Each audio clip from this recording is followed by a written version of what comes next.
My husband is a scientist, and he insisted that I make a video on the real science behind Wicks. Nobody talks about real wick science, so we will. Let's talk about how the flame, fuel, and fiber flow actually work. So, if you are a geek like me, then stay for the interesting, only to us, ride. Here we go. Most candle makers are taught to think of the wick as a burner. It's not. A wick is a fuel delivery system. Its job is not to burn wax. Its job is to transport liquid fuel to the flame at a controlled rate. Everything you see, flame size, melt pool, mushrooming, soot, is downstream of that one function. If you understand fuel delivery, wick science stops being mysterious. Key concepts. Wax does not burn, vaporized fuel burns. The wick pulls liquid wax upward through capillary action. Heat at the flame tip vaporizes that fuel.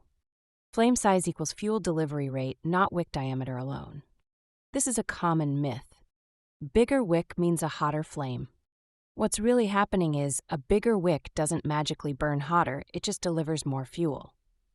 More fuel can create more heat, but heat is the result, not the reason.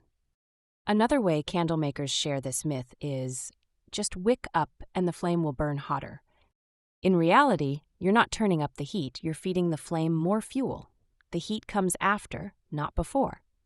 A wick's job is to pull melted wax upward to the flame, even though gravity is trying to pull it down.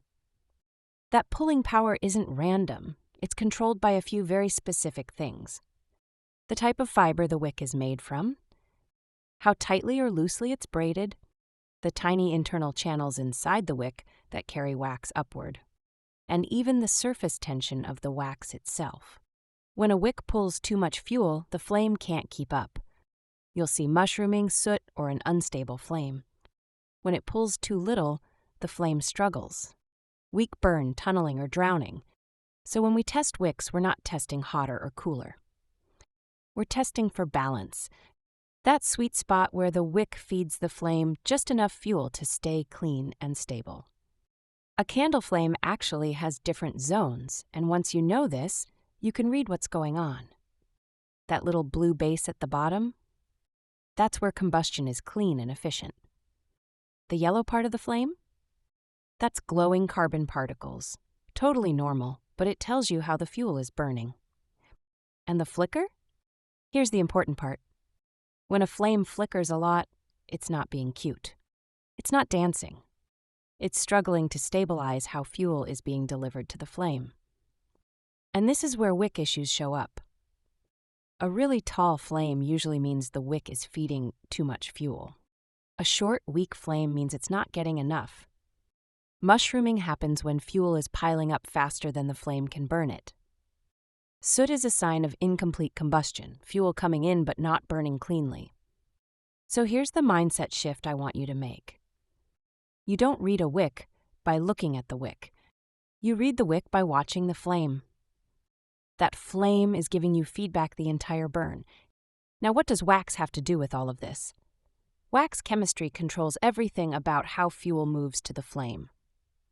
It affects how thick or thin the wax is when it's melted, how fast it melts, how dense that fuel is, and how it cools and resolidifies around the wick.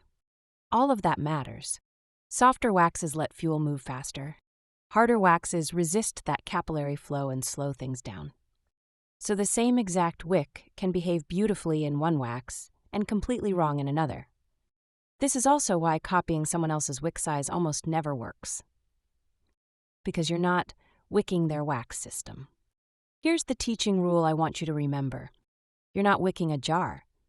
You're wicking a wax system.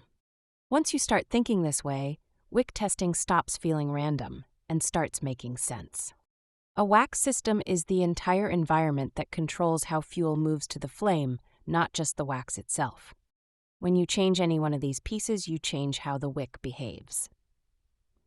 A wax system includes wax type and blend, soy, coconut, apricot, paraffin, beeswax, or any blend of those. Each one melts, flows, and cools differently. Additives, stearic, Vibar, UV inhibitors, coconut oil, etc. These change hardness, viscosity, and how fuel travels. Fragrance oil or no fragrance, fragrance changes surface tension and fuel density. Even at the same percentage, different oils behave differently. Fragrance load, 6% versus 8 versus 10% dramatically changes how much fuel the wick has to move. Pour and cure behavior. How the wax crystallizes as it cools affects how fuel feeds during the burn. Operating temperature. Room temperature matters, so does burn environment. Put simply, a wax system is how your wax behaves in real life, not how it behaves on paper. That's why a wick that works in soy at 7% can fail in coconut apricot at 9%. Same jar, same wick, totally different system. So when I say, you're not wicking a jar, you're wicking a wax system. I mean this, you are tuning a wick to match how fuel moves through your wax with your fragrance under your conditions. Diameter determines how much wax must be liquefied to support a stable flame. If melt pool demand exceeds fuel delivery, then you get tunneling. If fuel delivery exceeds surface demand, then you get soot and mushrooms. Multi-wicking does not add heat. It distributes fuel demand across multiple delivery systems. Key rule, wide vessels fail from distribution problems, not heat problems. Let's talk about fragrance oil, because this is where a lot of candle makers get tripped up. Fragrance oil doesn't make a candle burn hotter. It doesn't create heat at all. What it actually does is change how the fuel behaves. It can make the wax feel thicker or thinner when it's melted. It changes surface tension, and it even affects how easily that fuel vaporizes at the flame. So when a candle starts acting weird, it's not because the flame suddenly got out of control. It's because the fuel changed. That's why some fragrances mushroom like crazy, why others feel really hard to wick no matter what you try, and why cutting back fragrance doesn't always fix the problem. Because the issue isn't how much fuel you're adding. It's how that fuel burns. And here's the takeaway I want you to remember. You don't size a wick for just the wax. You size the wick for the modified fuel. The modified fuel is the wax plus the fragrance. Once you get that, wick testing stops feeling random and starts making a whole lot more sense. Let's clear something up about wick series, because this is important. Wick series are not random. They're not arbitrary numbers someone just made up. Each wick family is engineered for specific fuel behavior. Some are designed for thicker or thinner fuels. Some are built to deliver fuel faster or slower. Others are tuned for flame stability in different burn conditions. So when a wick series works beautifully in one wax, but completely fails in another, that's not a mistake. And it's definitely not user error. It's physics. Different wax systems move fuel differently, and wick families are designed to match those differences. Once you understand that, you stop blaming yourself, and you start choosing wicks with intention. Most candle makers misdiagnose what's actually going wrong. They see a problem and jump straight to a conclusion. Tunneling gets labeled as the wick is too small. Sometimes that's true, but a lot of the time it isn't. Mushrooming gets blamed on a bad wick, when in reality, it's usually excess fuel being delivered faster than the flame can burn it. Soot gets written off as cheap wax, but most of the time it's incomplete combustion, fuel coming in that isn't burning cleanly. Here's the shift I want you to make. We don't react to symptoms, we interpret signals. The candle is always telling you what's happening, if you know how to read it. And once you do, testing stops feeling frustrating and starts feeling logical. And here is something else to think about. Why chasing a full melt pool causes problems. Forcing a candle to reach the edge early often requires increasing wick size, increasing fuel delivery, increasing flame intensity. That extra fuel does not disappear. It shows up later as overheated mid and bottom burns, excessive flame height, sooting, mushrooming.